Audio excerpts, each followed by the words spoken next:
Hey, good evening. My name is Lance. I'm the North Dakota Carnivore, and I just finished a 72-hour fast. I actually went 72 hours and 1 minute. So I was doing an accountability live stream this week. I did three of them Monday, Tuesday, and Wednesday, and I just finished with those. Went and had my uh, end of fast meal. I actually broke my fast with a cup of bone broth. Cup is still sitting right here. And after my live stream, I went out and I cooked up an amazing ribeye. Never thought to take a picture of it because it was time to eat. But I wanted to share the last slideshow that I did on that live stream because I thought it was actually pretty darn good for coming from an AI model. The information that I used was my time as a carnivore, what I eat, and what my fast was going to be. And it came up with some pretty spot on information. So I just want to share that with everybody here and without me on the screen. So from 48 to 72 hours, that was the last period I just went through, is peak regeneration and immune reset, maximum autophagy and repair. Cellular cleanup is at its strongest. This supports longevity pathways and clears dysfunctional cells. The immune reset is an amazing thing that happens with this. And I strongly believe that this is what helped me in the last about 18 months not get sick. I used to be sick every spring, summer, winter, and fall. I used to have colds all season long. I used to have terrible allergies, and I don't have those anymore. But doing these fasts like I've been doing, I know hitting this period right now is where that immune reset is. And I've been doing these long enough that I really strongly believe that this helps out tremendously. And then stem cell activation and immune reboot. Around the 48-hour to 72 hours, old damaged white blood cells are broken down, signaling bone marrow stem cells to regenerate fresh immune cells. This reset can enhance immune function post-fast. The research shows benefits from 2 to 4 day cycles. And that was something I was doing back in December and in January. I was doing those cycles of the fast like this. So I just continuously rebuilt my immune system, and it's just amazing what happened. Fat burning dominates. You burn mostly fat for energy. Weight loss continues, mostly fat after initial water glycogen drop, though some lean mass can occur if prolonged fasts. Your adaptation and growth hormone help minimize this. And that's referring to being fat adapted as a carnivore so that you get the benefit that helps so that you don't lose your lean mass from a prolonged fast. The actual fat loss over 72 hours is often just half a pound to 1.5 pounds. It's not that much, and it seems like it should be more, but it's not. But it depends upon your size and your activity. So it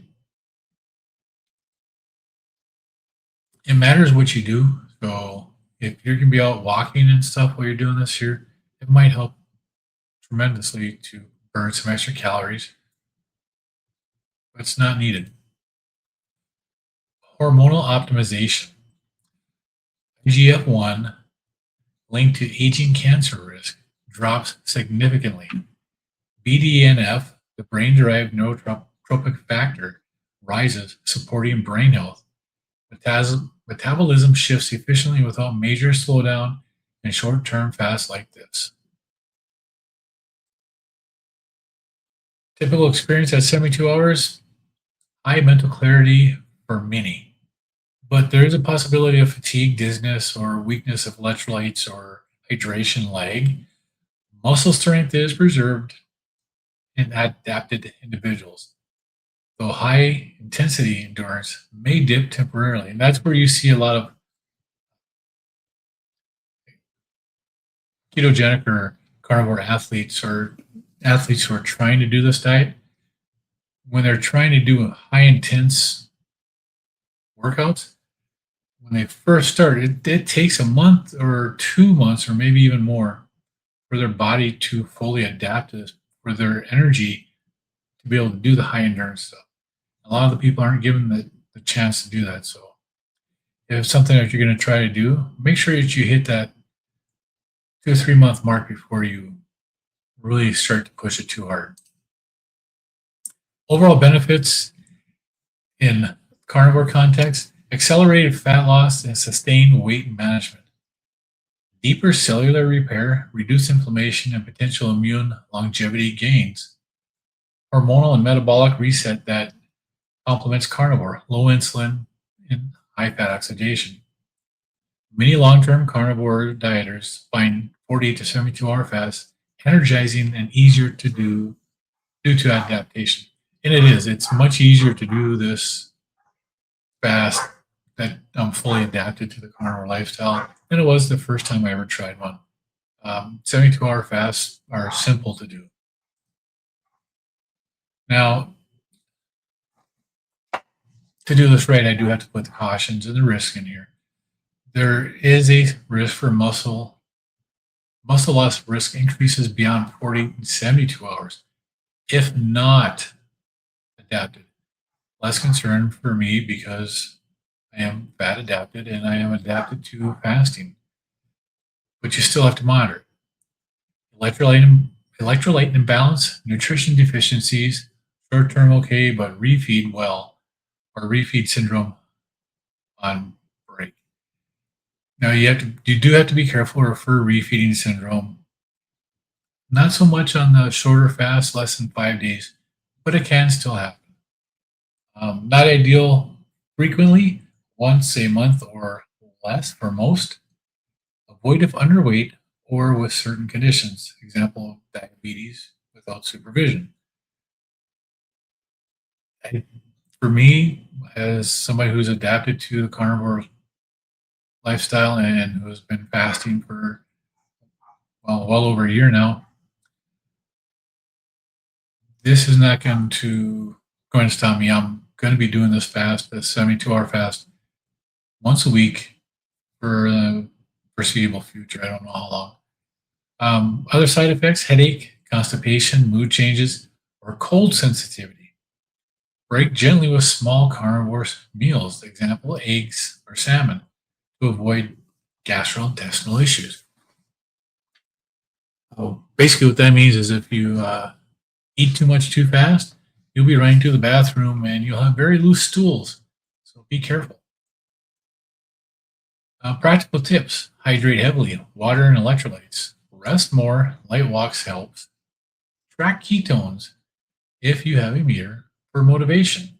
It can be very motivational watching your ketones rise from a 1.1 to 4.0 in just 3 days. It's amazing.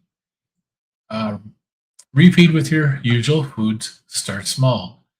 This can be a powerful tool for your goals, but listen to your body and consider medical supervision for repeats or if you feel off. So I thought that was a really good slide presentation. I wanted to put that out just on its own and not as part of a meeting.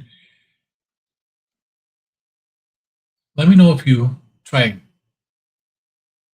to do a 72-hour fast, 48-hour fast, if you do intermittent fasting, or if you do alternate day fasting. What works for you? What doesn't? Let me know in the comments. Thanks.